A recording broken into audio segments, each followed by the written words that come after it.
Hello everyone, myself Ayush Pandey, second year MBBS student from JDMC Dehradun. तो जैसे कि आप सबको पता है कि नीट 2024 का जो रिजल्ट है वो डिक्लेयर हो चुका है 4 जून को, यानी जिस दिन इलेक्शन के रिजल्ट थे उसी दिन नीट 2024 का रिजल्ट भी आ चुका है। और मतलब इलेक्शन से ज़्यादा शॉकिंग तो नीट 2024 का रिजल्ट है। मतलब नीट की हिस्ट्री में सबसे ज़्यादा आई वुड से सबसे ज़्यादा डिस्क्रिपेंसीज वाला रिजल्ट आपका नीट 2024 का रिजल्ट ही है। अब देखो, इस रिजल्ट में ना बहुत सारी खामियां हैं। मैं बहुत लोग तो ये भी चाहते हैं, इनफैक्ट मैं भी चाहता हूँ कि या तो ये रिजल्ट दोबारा आए, मतलब दोबारा जो पूरा इनका रिजल्ट बनाने का प्रोसेस है या दोबारा हो, और इनको पता चले कि इन्होंने क्या क्या गलतियां की हैं रिजल्ट निकालने में। और ये नहीं कि भाई जब इन्होंने एक डेट दे रखी थी कि 15 जून को रिजल्ट आने वाला है, तो क्या जरूरत थी कि 4 जून को रिजल्ट दे। अब ऑब्वियसली अगर जल्दी रिजल्ट देंगे, वो भी 11 दिन जल्दी, तो काम भी सारे सारे जल्दी होंगे, गलतियों के चांसेस भी सारे बढ़ेंगे। तो इसलिए इतनी सारी डिस्क्रिपेंसीज आ रखी है इस रिजल्ट में। तो देखो भाई, सबसे बड़ी शॉकिंग बात तो यही है कि 67 बच्चों के 720 मार्क्स हैं भाई।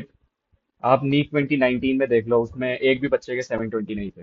नीट 2020 में देख लो तो उसमें शायद, हाँ, एक बच्चे के 720 थे। फिर उसके बाद दो बच्चों के थे, और उसके बाद शायद तीन तीन बच्चों के थे, बट मुझे इतने एग्जैक्ट तो याद नहीं है। लेकिन आप इस बार देख लो तो 67 बच्चों के आपके 720 मार्क्स हैं। यानी आप ये देख लो कि अगर जिस बंदे की 67th रैंक है, उसके उसको एम्स दिल्ली नहीं मिलने वाला है अगर वो जनरल कैटेगरी का है।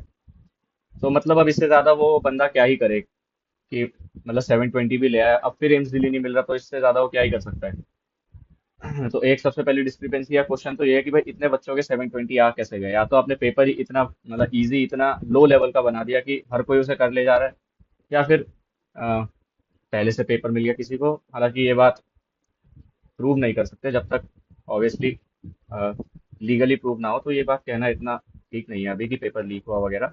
बट क्वेश्चन तो ये रहेगा कि इतने सारे बच्चों के इतने मार्क्स आ कैसे गए। दूसरा देखो, ये था एक ये सबसे बड़ा क्वेश्चन जो मेरे दिमाग में भी आया जिस दिन रिजल्ट आया था, वो ये था कि 719 और 718 मार्क्स आखिर आ कैसे सकते हैं। भाई आप अगर लॉजिकली भी सोचो, तो एक क्वेश्चन सही होने के आपको 4 मार्क्स मिलते हैं। अगर आप उसे छोड़ दो तो आपके 4 मार्क्स आपको नहीं मिलेंगे, और अगर आपने उसे गलत कर दिया तो आपको -1 होंगे। तो अगर आपने वो क्वेश्चन छोड़ दिया, एक क्वेश्चन छोड़ दिया, बाकी सारे सही किए, तो ऑब्वियसली आपको 716 मिलेंगे। अगर आपने एक क्वेश्चन गलत किया, बाकी सारे सही किए, तो आपको 715 मिलेंगे। यानी सर 717, 18, 19, इन मार्क्स की तो कोई गुंजाइश ही नहीं है, ये तो किसी के आ ही नहीं सकते। लेकिन ये भी आ रखे हैं, ये मार्क्स भी आ रखे हैं, और इसका रीजन उन्होंने क्या दिया कि हमने ग्रेस मार्क्स दिए। ग्रेस मार्क्स कैसे दिए? उन बच्चों ने एक पिटीशन फाइल करी कि हमें टाइम नहीं मिला था पेपर कंप्लीट करने के लिए, तो इसीलिए या तो हमें ग्रेस मार्क्स दो, या फिर मतलब हमारा दोबारा पेपर कराओ, ऐसा कुछ हमने पिटीशन फाइल करी। तो इसलिए इन्होंने डिसाइड किया कि हम इन्हें ग्रेस मार्क्स दे देते हैं। और ये भी नहीं बताया कि कितने ग्रेस मार्क्स दिए वगैरह वगैरह, बस सिंपल बता दिया कि हमने इन्हें ग्रेस मार्क्स दिए, जिसकी वजह से इनके 719, 718 और कुछ बच्चों के 720 आए हैं। हालांकि ये सही नहीं है, क्योंकि ये जो पिटीशन फाइल हुई है कुछ ही स्टेट्स में ही है, वो ऑब्वियसली इंडिया के हर स्टेट में किसी ना किसी सेंटर में ऐसा हुआ ही होगा कि बच्चों का पेपर छूटा हो, तो उन सबको ऑब्वियसली ग्रेस मार्क्स मिलने चाहिए। देखो, दूसरा ये था कि कुछ बच्चों के साथ कि उनका मिसमैच हो रखा था। ओएमआर में मार्क्स और रिजल्ट में मार्क्स मिसमैच थे। हाँ, और ये भी नहीं कि चलो एक या दो क्वेश्चन गलत हुए हो गया ओएमआर में, तो वो एक या दो रिजल्ट में सही हो गए, वो तो आंसर की में भी सही हो जाते हैं कभी कभी। लेकिन इसमें क्या, मैंने एक देखी थी ओएमआर, 85 मार्क्स का डिफरेंस था। अब ये तो होना नामुमकिन है, ये तो फिर मतलब पता नहीं क्या ही कर हुआ है।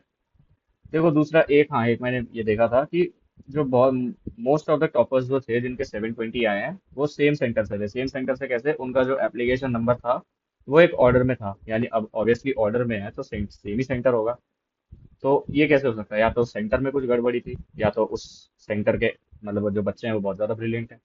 एक ये था, हाँ, डेसिमल रैंक मैंने शायद देखा था 1.58 या 1.59 किसी की रैंक करी थी। ये कैसे ही आ सकती है? या तो वो बंदा, अब कैसे, एक बंदा तो एक ही होगा ना, कैसे 1.5 आ सकती है? तो ये भी एक बहुत बड़ी डिस्क्रिपेंसी थी। और भी छोटी मोटी डिस्क्रिपेंसीज देखने को मिली, जैसे एग्जैक्ट तो मुझे याद नहीं, बट शायद ऐसा कुछ था कि किसी बंदे के मार्क्स कम थे लेकिन उसकी रैंक ऊपर थी। ये भी एक discrepancy, I don't know how. अच्छा देखो, अब इतना तो देखो इससे समझ आ गया कि जो बच्चे ये सोच के बैठे थे कि उनके पिछले साल के हिसाब से अगर इतने मार्क्स आ रहे हैं तो उनकी रैंक इतनी आ सकती है और हमें कॉलेज मिल जाएगा, तो उनको तो देखो बहुत बड़ा डिसअपॉइंटमेंट मिलने वाला है।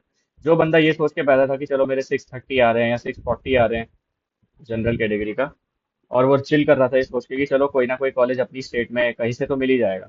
लेकिन अब ये बात तो देखो ऑब्वियस है कि उसे कॉलेज नहीं मिलने वाला है। तो देखो अब वो करे क्या? देखो आई वुड से, अगर आपके, देखो बहुत लोग, बहुत एक्सपर्ट्स बता रहे हैं कि कट ऑफ 655 मार्क्स होगी, बट आई वुड से कि कट ऑफ मार्क्स पे नहीं, आप रैंक पे देखो। मैंने एक वीडियो बनाई थी जिसमें मैंने ऑलमोस्ट 22,500 लास्ट ईयर के हिसाब से बताई थी कि लास्ट ईयर जनरल कैटेगरी के स्टूडेंट को स्टे वैकेंसी राउंड में जो लास्ट गवर्नमेंट सीट मिली थी वो 22,500 के समथिंग अराउंड रैंक पे मिली थी। तो जिसकी भी रैंक इसके आसपास है ना, देखो उनके लिए तो कोई नहीं, वो तो आराम से चिल कर सकते हैं। जनरल कैटेगरी की मैं बात कर रहा हूँ, obviously E W S, OBC, S C, S T, तो अगर उनकी ऐसी है तो वो चिल करेंगे आराम से। तो जनरल की मैंने बात करी, जिसकी भी 22,500 ऐसे है, तो वो तो देखो आराम से चिल कर सकते हैं। मार्क्स की मैं बात नहीं करूंगा। लेकिन जिसकी भी रैंक इससे ज़्यादा है, उन उनको चिल नहीं करना है। उनको देखो क्या करना है, वो काउंसलिंग में बिल्कुल पार्ट लें और अपने मनपसंद कॉलेज डालो। और मतलब भरपूर कॉलेज डालो, नहीं भी तो 100, 150, 200 कॉलेज डालो। नहीं भी तो हो सकता है कोई एक मिल जाए, हो सकता है, वैसे तो मुश्किल है फर्स्ट या सेकंड राउंड में। मॉप अप स्टे वैकेंसी पे चांसेस है, क्या पता मिल जाए। तो आप, और आप अपनी पढ़ाई अभी से शुरू कर दो। अभी आपने जितना चिल करना था कर लिया, कुछ लोगों ने तो पढ़ाई शुरू कर दी होगी, वेरी गुड। अभी आपने चिल करना था कर लिया, या हो सकता है एक हफ्ता और ले लो, थोड़ा चिल करो, आराम से अपने आप को रेडी करो, और उसके बाद दोबारा नीट 2025 के लिए लग जाओ पढ़ने के। नीट 2025 के लिए लग जाओ। अब उसके लिए कैसे पढ़ना है, तो देखो मैंने बहुत वीडियोस बना रखी हैं पहले भी, कि फिजिक्स, केमिस्ट्री, बायो केमिस्ट्री में इनऑर्गेनिक, ऑर्गेनिक, फिजिकल, इन सबको कैसे करना है मैंने अलग अलग सबके लिए बनाई है। उनको देख लो आप चाहे तो, कैसे पढूं मैं। बाकी हाँ, अपना एक हफ्ता ले लो चिल करने के लिए, और उसके बाद अपना दोबारा पढ़ाई स्टार्ट कर दो। So all the best, thank you.